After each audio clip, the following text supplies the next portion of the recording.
seems like the same idea. Well, could be. Why don't you give it a shot? Try it. Question? Yeah. Well, there's a guy once who told me that the characters in my dream, I have a dream, told me to sort of try and wake up in the dream and go over to them and tell them what to do. He said because they're the ones who create my world. Is he actually implying that those characters in my dream are like archetypes? Yeah, that's what he's saying. Is that what he's saying? Yeah. Have you done that? One, it's awful hard though, because it's hard to wake up in my dream. What do you do to do it? What do I do to do it? Yeah. I just tell myself to do it, that I'm going to do it when I have my dream. That's right. Over and over and over again. Over and over again, and you'll do it. Actually, this guy, he said, Yeah, I've done keep it. trying. I do it. He says, keep trying, because someday you won't have to try, I'll just be. Yeah. Yeah.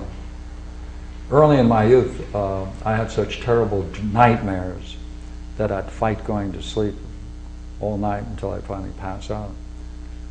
And one night I said, hey, I'm going to wake up in the middle of one of these things. There's no way out.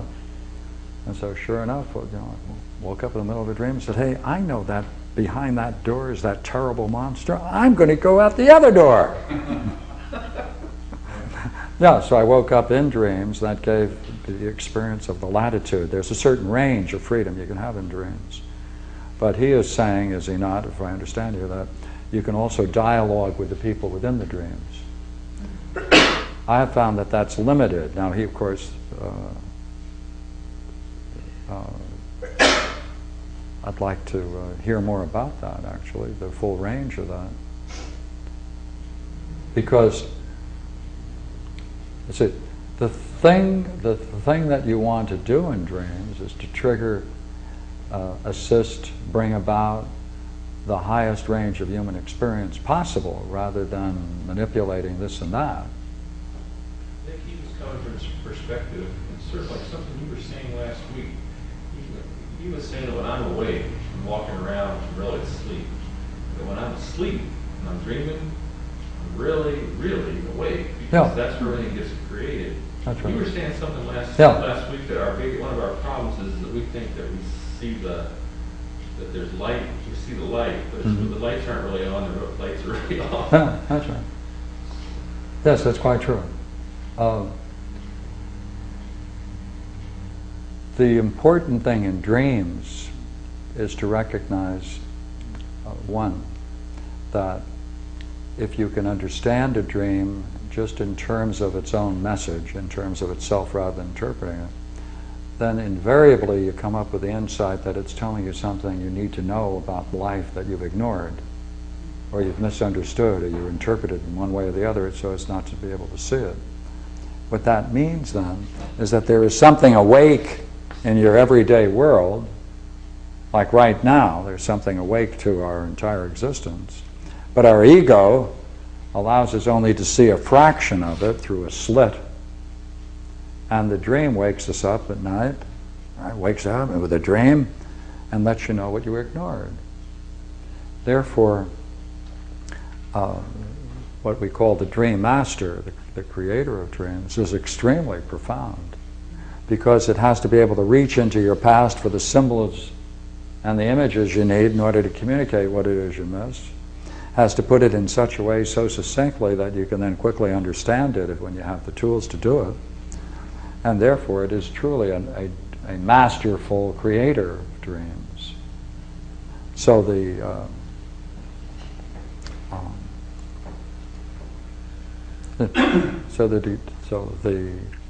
goal, the whole goal in dream work would be to try to then hold up the activities within a dream while still being in a dream.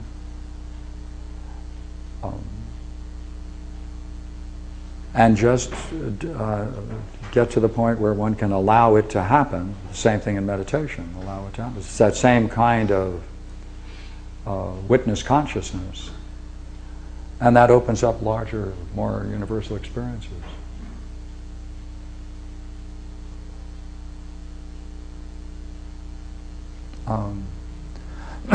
The other way, a much simpler way, is become friendly with your dream master. Toast it, right? Be friendly to it. Know it as a friend. It's terrible. It's very, it's the most profound thing. It's man's doorway into the divine. It's a passageway. It's a passageway into participating in the profound. Companion, friend, associate, shares. So, for myself, while this I think is inevitable, what I would like to see in the future of philosophy is how man can then become most closely associated with the Dream Master. Because I think that's non-electronic, it doesn't have all of these problems implicit in it. It's a much more natural, creative way. And it turns man to recognize that in his mind there's something very profound and higher than his ego can ever imagine. So I think we're going to go this way with our technology, but I think the more, and I think this is the age for it, the age is that we're going to be confronting more and more the rational, the intellectually perfect Dream Master, creatively shaping and molding our own days. In other words, we're still going to have to do it naturally. Yeah, I think it's going to be, two things are going to be offered. This is going to be virtual reality for many people, but I think the more this becomes an art, dreaming, dream master, dialoguing, sharing, it's going to be in competition one with the other. In what sense, aren't we already at this virtual reality place? Because I'm thinking in terms of the movies that are out now with the special effects. Yeah. They're awesome. Yeah.